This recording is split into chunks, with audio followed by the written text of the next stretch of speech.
Naghihirap na nga kami para mabawi yung pagtitiwala ng ating mga kababayan. Babanat siya ng ganyan na walang kabase-base. Ewan ko kung bakit niya ginawa na biglang-bigla na naman.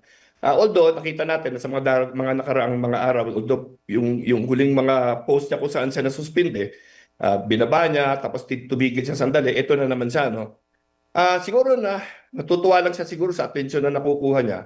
Pero kawawa naman lahat ng mga sinisiraan niya, no? Kasi lahat ng NUP members, tinitira niya. Lahat ng nandun. By the way, kasama siya doon. Kasama yung nanay niya. Kaya alam nila na wala naman sinusuhulan doon. At alam mo, mahirap yung gumawa ng ganyan. Naninira ka ng reputasyon ng tao.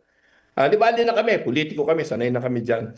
Welcome back to Master Kalog, and don't forget to subscribe and click notification bell for more updates.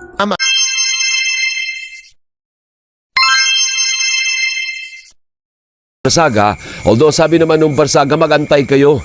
May privilege speech ako sa Pebrero, pagbalik ko sa kamera at ibubunyag ko lahat na ebidensya ko. Ano pong masasabi niyo doon? Bakit naghihintay pa siya hanggang Pebrero? Kung meron ba talaga, dilabas niya na ngayon, hindi ba?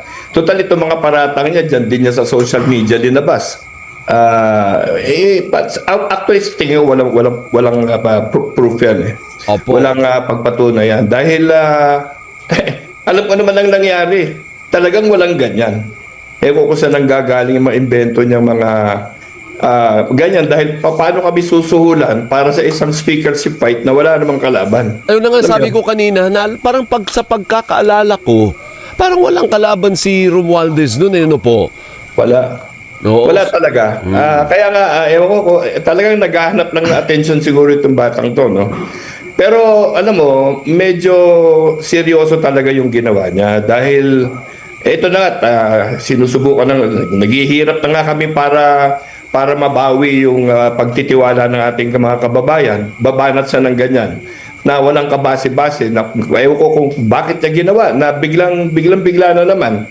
Although nakita natin na sa mga nakaraang mga araw, although yung huling mga post niya kung saan siya nasuspinde, binaba niya, tapos tumigil siya sandali, ito na naman siya, no? Siguro na natutuwa lang siya siguro sa atensyon na nakukuha niya. Pero kawawa naman lahat ng mga sinisiraan niya, no? Kasi lahat ng NUP members, tinitira niya. Lahat ng nandun. By the way, kasama siya doon. Kasama yung nanay niya. Kaya alam nila na wala naman sinusuhulan doon. At alam mo, mahirap yung gumawa ng ganyan. Naninira ka ng reputasyon ng tao. Di ba, na kami, politiko kami, sanay na kami dyan. Pero yung mga negosyante, yung mga nasa private sector, na naghihirap para, alam mo, pagandahin yung kanilang reputasyon para tulungan tayo ng mga ibang bansa, mga bangko, mga financial institutions, no? Tapos ito pa si Mr. Rason ay isa sa malaking haligi ng ating ekonomiya, yung mga ports natin sa kanila, ang pagmamanage niyan, ano? Yung tubig, patubig, tapos pa ngayon pati power sa mga ibang lugar na Pilipinas. Siyempre maraming kausap yan all over the world, ha? Tapos titirahin mo ng ganyan. Napakababaw, walang kabase-base. Ito siya, pagdating ko sa Congress, sana makabalik ka sa Congress kasi kami naman sa Congress, sa tingin namin, wala ka ng karapatan bumalik pa dyan. Narinig ko nga na gusto niya mag-resign. Ituloy na lang niya sana para dyan na lang siya sa social media niya na banat ng walang base. Oo. At tignan natin kasi hindi lang si Mr. Rason ang magpa-file ng kaso sa kanya dahil alam mo siguro, Alvin, mga 40 miyembro namin na nandun eh. May pinost siya kong may pinost siyang picture na parang may party. Nandun kayo.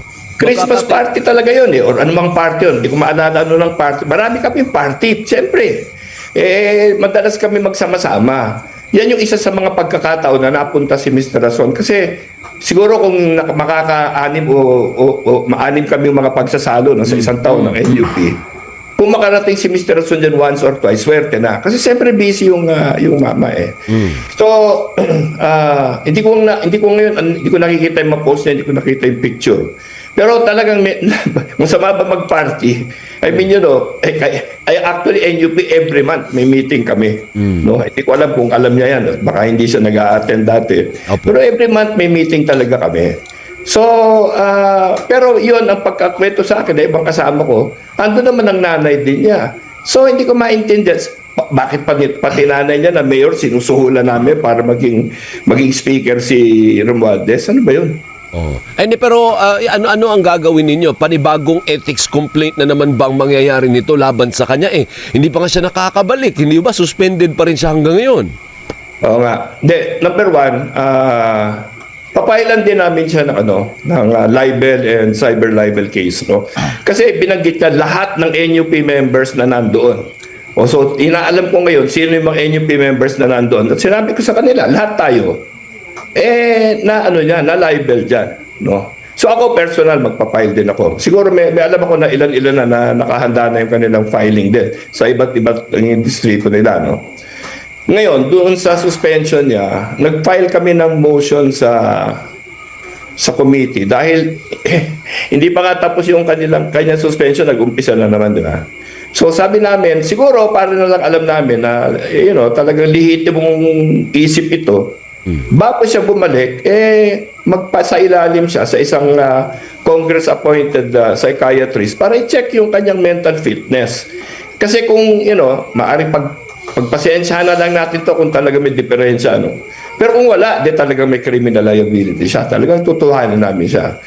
And then, malamang, dahil dito sa mga bagong ginawa niya, papile ulit kami ng kaso for further suspension if not expulsion. Kasi medyo sumusobra na parang parang minamaliit na yung Kongreso, binabaliwala niya at pinagtatawanan pa niya yung mga desisyon ng Kongreso na nagdidisiplina ng mga members namin. Okay. So tingin ko hindi siya bagay sa House anymore. No? So malungkot kasi kapartido namin yan, kaibigan namin yung tatay niya. Pero hindi na pwede yan. At kami naman, dahil sa NUP, ang head kasi ng chapter, kasi Congress party kami, no? Ang mga chapters namin are congresses, no? Districts ang aming chapter. Siya yung head ng chapter ng NUP in Dasmariñas, Cavite. So dito sa mga darating na araw, makikipagsangguni ako sa aming mga members dahil i-dissolve na namin yung Dasmariñas chapter ng NUP. Lahat ng mga councilor dyan, puro NUP yan Pero kung siya ang namumuno dyan at umalis na siya sa partido, so hindi namin alam anong status ng chapter na yan, So mag-uusap-usap kami, malamang i-dissolve namin yan, yung chapter under Barsaga, tapos magtatayo na lang kami ng bago pang chapter dyan sa Dasmariñas. Kaugnay sa mga impormasyon na inyong nalaman at sa mga issue na kaakibat nito, mahalaga ang inyong opinion at katwiran. Don't forget to subscribe, like, and share. Thank you for watching.